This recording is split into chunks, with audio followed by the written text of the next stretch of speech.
Boa noite, queridos amigos, amigas. Que bom estarmos juntos neste momento. Eu, Márcia Ramos, vou proferir a palestra da semana do Lar Espírita Luz e Amor. E para iniciarmos, convido a todos a nossa prece de abertura.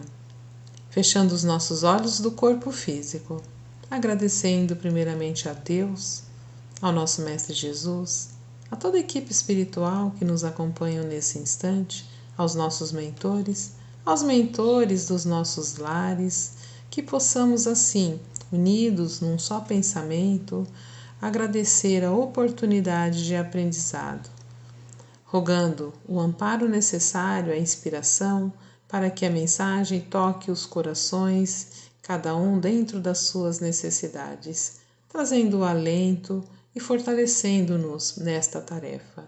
Senhor Jesus, abençoe o nosso esforço hoje e sempre, que assim seja, graças a Deus, graças a Jesus. E desta maneira, já devidamente fortalecidos, nós vamos iniciar os nossos trabalhos, os nossos comentários, a nossa reflexão sobre o tema da noite. Nós vamos falar sobre uma lição do livro Palavras de Vida Eterna. É a lição 22 e diz assim, o tema, na palavra e na ação. Essa lição, ela começa com uma citação de Paulo.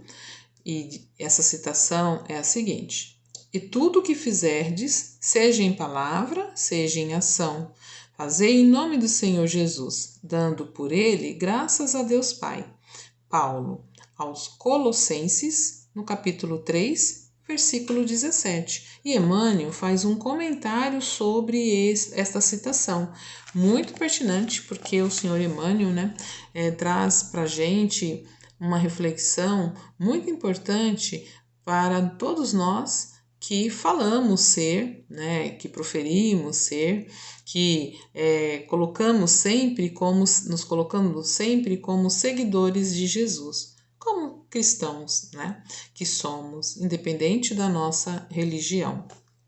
A lição começa falando o seguinte: dize-te cristão, declaras seguidor de Jesus, afirma-te culto do Evangelho, ou seja, estudioso do Evangelho. Isso quer dizer que o nome do Senhor encontra-se empenhado em tuas mãos.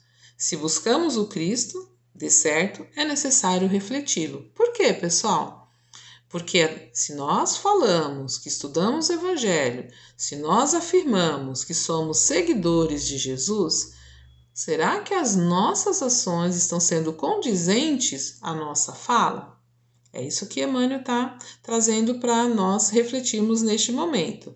É necessário que saibamos agir como se fossem realmente representantes fiéis do Cristo, porque nós estamos estagiando num caminho onde nós falamos, teorizamos, mas na hora da ação agimos de forma contrária àquilo que pregamos.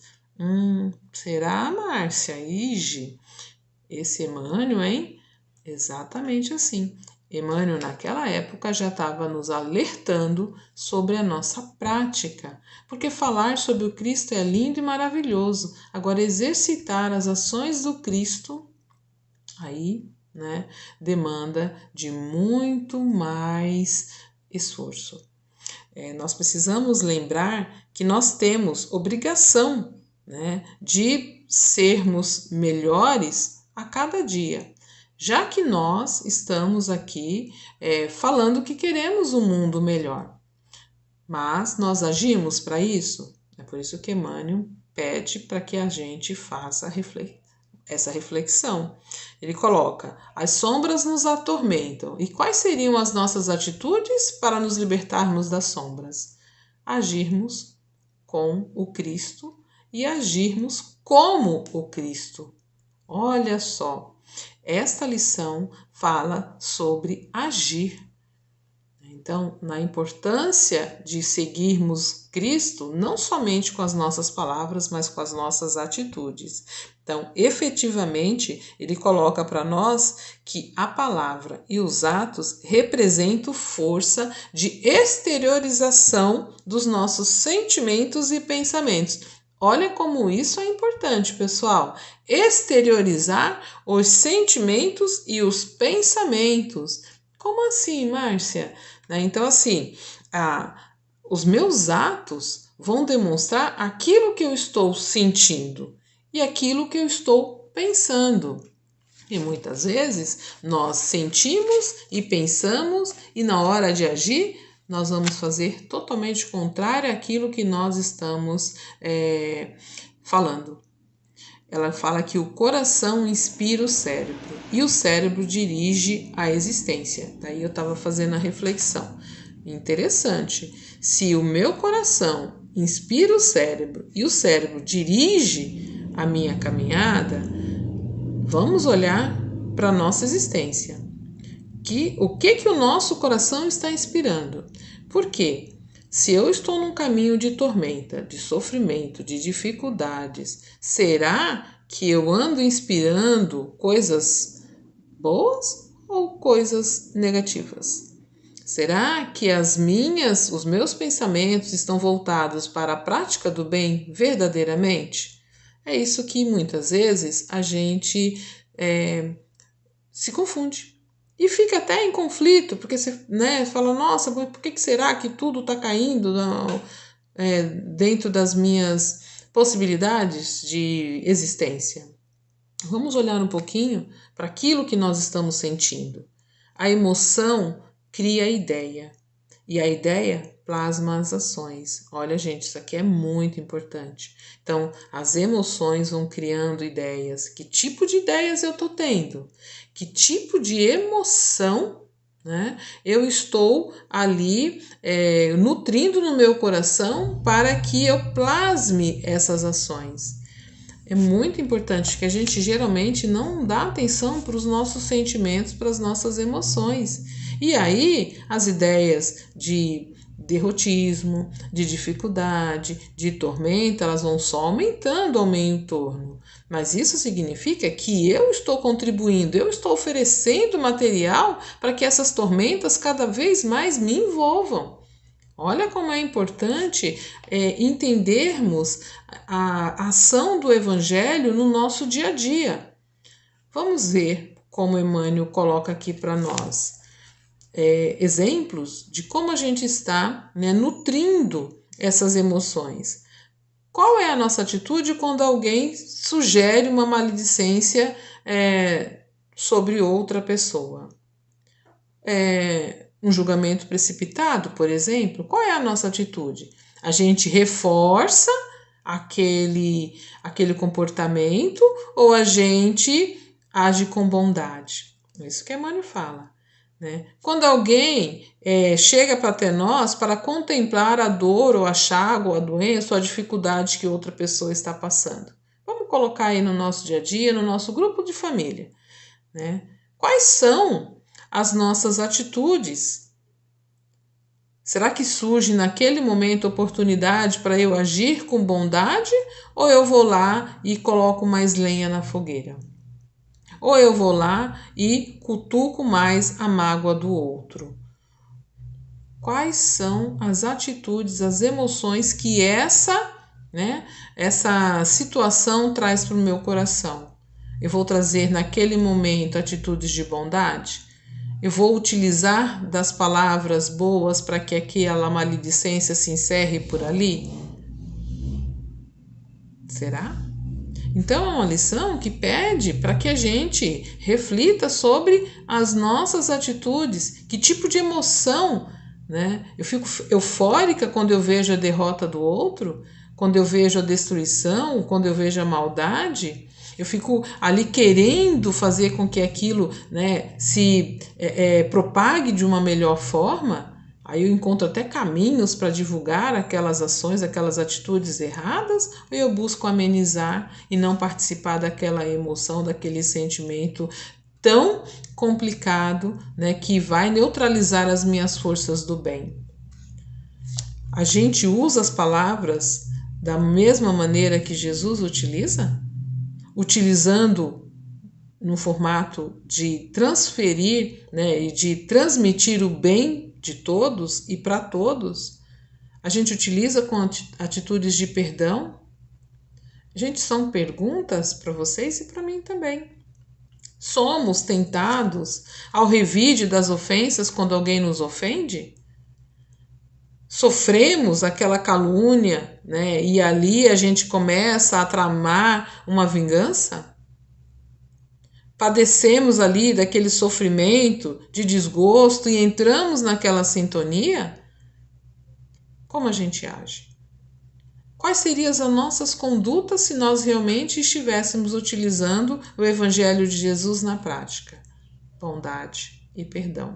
Emmanuel coloca na maledicência que possamos utilizar de bondade e de perdão. No sofrimento, na angústia, que possamos utilizar de bondade e de perdão. Porque este foi o exemplo de Jesus o tempo inteiro, em todos os seus momentos. Que possamos compreender que agir com o Cristo é utilizar bondade e perdão. A gente usa bondade e perdão para com todos? Nós estamos utilizando todas esse sentimento de amor ao divulgarmos as nossas mensagens diárias nas nossas redes sociais, com os nossos amigos, no nosso story? Será que a gente tem ali aquele momento onde a gente poderia utilizar essa ferramenta tão bela, que é uma forma de conectar-nos, né, com o mundo de maneira produtiva? É disso que Emmanuel fala, porque não está parecendo que nós somos, né, o país que mais tem pessoas evangelizadas, porque as nossas práticas elas estão totalmente fora desse contexto, né? Eu não estou falando de uma religião específica, eu estou falando das nossas práticas. Nós falamos do amor de Jesus, mas nós não agimos com amor em momento nenhum, muito menos com o amor de Jesus, né? A gente utiliza ali de julgamentos, pré-julgamentos, de pré-conceitos, de né, situações onde a gente tem, muitas vezes, não na fala, às vezes até no sentimento. Eu até estou falando uma coisa, mas estou sentindo outra. Nossa, né? A gente olha e fala, nossa, que bom, você conseguiu. Por dentro está falando, nossa, miserável, conseguiu. Entenderam? Então, muitas vezes nós agimos de forma a fazer com que aquela situação, aquela emoção, ela se complique. Então, Emmanuel coloca, seja onde for, seja com quem for, busca o lado luminoso da criatura. Ah, Márcia, daí, né? Você está forçando. Mas não sou eu que estou falando, né? A mensagem é de Emmanuel, mas ele sabe que a receita é do Cristo. Nós temos que buscar o lado luminoso de cada um que está ali do nosso lado, mesmo que aquela pessoa não esteja agindo de forma tão esperada por nós. Por quê? Ela está agindo dentro daquilo que ela consegue.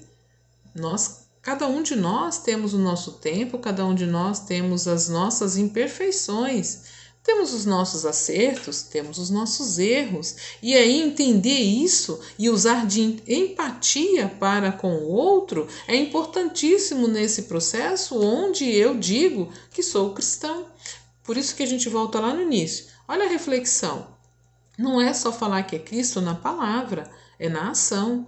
É olhar para cada um e entender que mesmo o ser mais tenebroso tem o seu lado bom. Que um dia vai despertar, pode ainda estar adormecido, mas não cabe a nós, né, o julgamento, cabe a nós a compreensão do momento de cada um, porque nós também, né, tivemos e temos as nossas imperfeições e o nosso lado não tão bom, né, desenvolvido ainda. Nós estamos estagiando, como disse a lição no início, e olha, gente, nós começamos o estágio no bem, né, agora. porque se formos olhar para a nossa história, cada um sabe de si, né? Ela não é aquele, como diz o outro, né? Mil maravilhas, não. O suprassumo, né? Usar o suprassumo, vocês vão falar, ei, Márcia, você tá velha, hein? Nós não somos anjinhos. Nós temos aqui muitas imperfeições e dentro dessas imperfeições cabe a cada um de nós, né, na oportunidade de estarmos aqui agindo no bem, sanar, minimizar essas imperfeições e não julgar a imperfeição do outro. Emmanuel coloca, né, que não basta declarar a nossa condição de aprendizes do Evangelho, não basta declarar a nossa condição de aprendizes de Jesus, é indispensável que estejamos realmente com Ele, agindo com Ele, para com Ele colaborar na construção de uma vida melhor. Eu achei muito legal essa reflexão, porque se eu estou agindo com Cristo e eu quero um mundo melhor, eu sou co-participante deste mundo melhor. Então, são as minhas ações modificadas, as minhas ações no bem, né, que vão fazer com que este mundo se torne melhor. É que nós estamos muito mal acostumados, aliás, né, diga-se de passagem, esperando que as coisas aconteçam de fora para dentro. Ah, o mundo tem que melhorar lá fora para que eu fique bem aqui dentro. E é o contrário, né? Eu aqui dentro tenho que fazer o meu melhor para que o mundo lá fora fique melhor também. Então, essa possibilidade de reflexão mostra para nós a nossa responsabilidade ao sairmos, né, divulgando a mensagem de Jesus. Porque muitos de nós falamos de Jesus, mas a gente não quer, a gente quer os louros de Jesus, né? A gente quer a fama de Jesus. Muitas vezes a gente se esconde até dentro das nossas religiões, falando dele, mas agindo contra ele. Porque eu ajo contra Jesus quando eu humilho, quando eu não perdoo, quando eu quero passar na frente do outro, quando eu não respeito a dor do outro. Então a minha fala é uma, a minha ação é outra, estou agindo contra Jesus e não com Jesus. Na busca de um mundo melhor, o meu mundo tem que ser melhor. As minhas atitudes para comigo mesmo, de respeito, de cuidados, né? Imagine só, nós temos aqui uma jornada, não sabemos de quanto tempo, 80, 90, 100, vamos, né, profetizar aí muitos anos para cada um de nós. E aí? Quando nós retornamos para a nossa verdadeira casa, que é lá no mundo espiritual, nós vamos observar que nós não realizamos nem um terço daquilo que a gente havia proposto. Porque nós nos perdemos no caminho, né, cuidando de coisas que não eram nossa responsabilidade. A gente quer cuidar da vida do outro, a gente quer olhar para o outro, né, e ver a melhora do mundo sem se modificar, né, sem dar um passo à frente, sem levantar do sofá. Porque a gente acha que o mundo vai melhorar somente, né, com aquilo que a gente idealiza. Mas para o meu ideal, ele precisa ir para a prática. Né? Para que o mundo seja melhor, eu preciso praticar coisas, ações melhores para comigo, para com os meus familiares, para com os meus vizinhos, no meu trabalho. Então, olha só, Deus vai dando oportunidades diariamente. A cada nascer de dia, nós podemos sermos melhores. Só que isso dá trabalho, né? Isso faz com que a gente tenha que tirar de dentro de nós a nossa preguiça, a nossa resistência, né? Os nossos preconceitos e fazer uma revisitação nas nossas atitudes, né? Ressignificando cada uma das nossas atitudes diante daquilo que a gente acha que deve ser melhor. Então, a lição nos exorta justamente para olharmos para dentro de nós, para que nós possamos oferecer o nosso melhor a nós e a todos aqueles que estão ao nosso lado, na palavra e na ação. E desta maneira, nós finalizamos a nossa reflexão Passou rápido, né? Mas a gente volta em outro momento. Semana que vem tem mais com outros palestrantes. E que o nosso coração se encha de alegria neste momento. E finalizando, convido a todos à nossa prece final. Fechando os nossos olhos, agradecendo a Deus o amparo, agradecendo a toda a equipe espiritual que nos acompanhou neste momento e que todos os lares possam ser envolvidos em muito amor, em muita alegria, com a presença do nosso Mestre Jesus, através das nossas atitudes renovadas. Que o Senhor nos abençoe, nos envolva em muito amor e luz. Que assim seja, graças a Deus, graças a Jesus. Obrigada, queridos amigos. Que possamos estar juntos em breve. Beijo grande.